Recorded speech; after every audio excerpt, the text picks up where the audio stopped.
Et on commence avec ce terrible accident d'autobus hier soir à la gare centrale de Jérusalem. Oui, et surtout le terrible bilan de cet accident, puisque 2 membres d'une même famille et une autre petite fille ont perdu la vie dans cet accident qui a eu lieu hier soir à Jérusalem, tout près de la gare centrale. Selon certains témoignages, le chauffeur du bus est descendu de son véhicule pour aider un passager à fermer le coffre à bagages, mais il a oublié de mettre le frein à main et l'autobus a commencé à dégringoler pour, en fin de compte, percuter une vitrine d'un magasin rue Shamgar à Jérusalem, donc tout près de la gare centrale. Bilan 3 morts, dont une mère de 30 ans et sa petite fille de 6 ans. Et puis une autre petite fille de 7 ans a été découverte sans vie dans les débris de l'autobus. L'autre titre de ce journal important ce matin est un titre politique avec les élections primaires qui se sont déroulées hier au Likoud.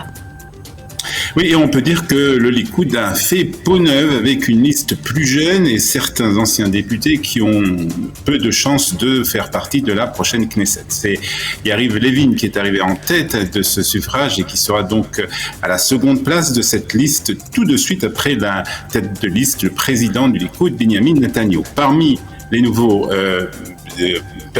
les nouveaux politiciens sur cette liste, l'ancien diplomate et journaliste Boaz Bismuth, ainsi que Dan Ilouz, francophone, qui a fait son alia il y a une dizaine d'années du Canada. Dan est bien connu de la communauté francophone israélienne et a déjà été membre du conseil municipal ici à Jérusalem. Il est placé à la 33e place et donc est le représentant des Olim au Likoud selon la plupart des sondages. Et si la loi norvégienne sera appliquée dans la prochaine Knesset, Dan a toutes les chances de devenir député après les prochaines élections législatives. Au chapitre judiciaire dans le procès Netanyahou, l'ancien Premier ministre demande l'abandon des charges contre lui dans l'affaire du dossier 4000. Oui, l'avocat de la défense de l'ancien Premier ministre Binyamin Netanyahu, Boaz Ben-Tzur, a informé les juges hier que son client souhaitait l'abandon des charges retenues contre lui dans l'affaire nommée 4000 au nom de la protection de la justice. La demande de l'avocat intervient après celle déposée par le couple Elovitch mercredi. La juge Michal Agmon avait alors estimé que l'acte d'accusation ne s'appuyait sur aucun fondement suffisant pour qualifier l'abus de confiance et la dénonciation de crimes en cause. Elle avait demandé donc le retrait des 2 charges sur les 3 contre Shaul Elovitch et toutes les charges contre son fils Or Elovitch. L'avocat a par ailleurs annoncé son intention de faire reconnaître une violation des dispositions de la loi fondamentale du gouvernement et compte faire témoigner des spécialistes des lois constitutionnelles. Les familles des victimes de l'attentat des JO de Munich de 72 vont boycotter la cérémonie commémorative cette année.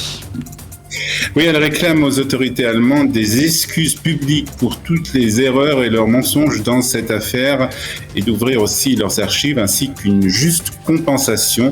N'ayant pas reçu gain de cause, une grande partie des familles ont décidé donc de ne pas participer aux cérémonies du souvenir qui doivent se tenir le 5 septembre prochain.